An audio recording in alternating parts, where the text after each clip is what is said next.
বিয়ে বাড়িতে চুরি করে খাবার খেতে এসে নিজেই বিয়ের পাত্রী হয়ে বসে রয়েছি। শুধু 2 টুকরা মাংসর জন্য এখন বউ হয়ে বসে রয়েছি। কাজী যখন কবুল বলতে বলে তখন হুঁশ হয়। কাজী বিয়ের কাজের জন্য ঘোমটার নিচে থাকা মেয়েকে জিজ্ঞাসা করে, মা কবুল বলো, আমার নাম মিহি। সেটা পরে জানবেন, কিন্তু এখন বিয়ে থেকে কি করে বাঁচবো সেটা বুঝতে পারছি না। কাজীর কবুল কথাটা শুনে মাথায় আকাশ ভেঙে পড়েছে। কি হবে কে জানে, এই বিয়ে করা যাবে না।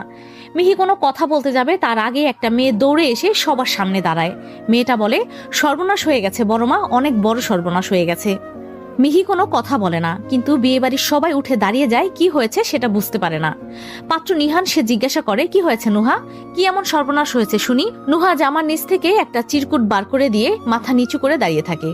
আসলে নিহান ভাইয়া মানে হলো বাড়ির ব্যালকনি দিয়ে নিয়ে আপু পালিয়ে গেছে অন্য একজনের সাথে, আর যাওয়ার আগে এই চিরকুটটা লিখে দিয়ে গেছে, যেখানে সে বলেছে সে নাকি আপনার মতো এইরকম একটা রাগী আর বদমেজাজি মানুষের সঙ্গে সংসার করতে পারবে না, আর সে অন্য কাউকে ভালোবাসে, তাই পালিয়ে গেছে তার সাথে। তারা আজকে কাজী অফিসে গিয়ে বিয়ে করবে। নুহা কথা বলা শেষ করার আগে নিহান উঠে দাঁড়ায়, চোখ দিয়ে মনে হচ্ছে আগুন বের হচ্ছে। নিহানের মা হানিয়া বেগম ছেলের দিকে তাকিয়ে দেখে। নিহানের কি রাগ সেটা উনি খুব ভালো করে জানে। নিয়া এমন কাজ করতে পারে উনি ভাবতেও পারেননি, কিন্তু এখন নিহানকে কি বলে সামলাবে সেটাই বুঝতে পারছেন না। নিহান একটা রাগী কণ্ঠে বলে, বডিগার্ড তাড়াতাড়ি আসো, এখনই গাড়ি নিয়ে নিয়াকে খুঁজে বের করতে হবে। যদি বিয়ে করি তাহলে নিয়াকেই বিয়ে করব। মিহি সবার কথা শুনছে, যাক বাঁচা গেছে, ওর দিকে কারো খেয়াল নেই, এই সুযোগে বাড়ি থেকে পালিয়ে যাবে। মিহি একটু একটু করে পিছিয়ে যেতে থাকে, যদিও বিয়ে বাড়িতে সবার এদিকে খেয়াল নেই। কিন্তু হঠাৎ করে একটা আওয়াজ হয়, এই মেয়ে দাঁড়াও ওখানে। মিহি তবুও চলা শুরু করে, কিন্তু হঠাৎ করে আরেকটা ধমক পড়ে, এই তোমাকে দাঁড়াতে বলেছি না, দাঁড়াও। মিহি থেমে যায়, ওর দিকে একটা লোক আসছে।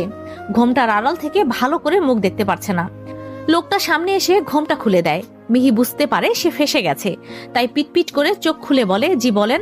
সামনে যে লোকটা দাঁড়িয়ে রয়েছে সে আর কেউ না, বিয়ের পাত্র নিহান মল্লিক। তার মুখে রাগ স্পষ্ট ফুটে উঠেছে। আর কেনই বা রাগ করবে না, বউ পালিয়ে গেছে বেচারার। নিহান যখন নিজের হবু বউকে খোঁজার জন্য বের হবে, ঠিক তখনই ঘোমটা পরা এই মেয়েকে পেছন থেকে পালিয়ে যেতে দেখে। নুহার কথা মতো যদি নিয়া বাড়ি থেকে পালিয়ে যায়, তাহলে এই ঘোমটা পরা মেয়ে যে এতক্ষণ বসে রয়েছে সে কে? নিহান বলে, এই মেয়ে তুমি কে? যদি নিয়া বাড়ি থেকে পালিয়ে যায় তাহলে তুমি বসে যে বসে রয়েছো যে, তুমি কে? মিহির কলিজার ভেতরে যাও একটু সাহস ছিল, তাও শেষ হয়ে গেছে সামনে দাঁড়িয়ে থাকা লোকটার কণ্ঠ শুনে। মিহি কি বলবে এখন? সে বিয়ে বাড়িতে চুরি করে খাবার খেতে এসে 2 টুকরো মাংসের জন্য বউ সেজে বিয়ের আসরে যাওয়ার জন্য রাজি হয়ে গেছে। যদি সব জেনে পুলিশের কাছে বলে দেয় তাহলে কি হবে? ও কিন্তু পুলিশ থেকে বাঁচতেই বিয়ে বাড়িতে ঢুকেছে। মিহি কোনো কথা বলে না, চুপচাপ দাঁড়িয়ে থাকে। নিহান সামনে থাকা মেয়েটার এমন চুপচাপ দাঁড়িয়ে থাকা মেনে নিতে পারে না।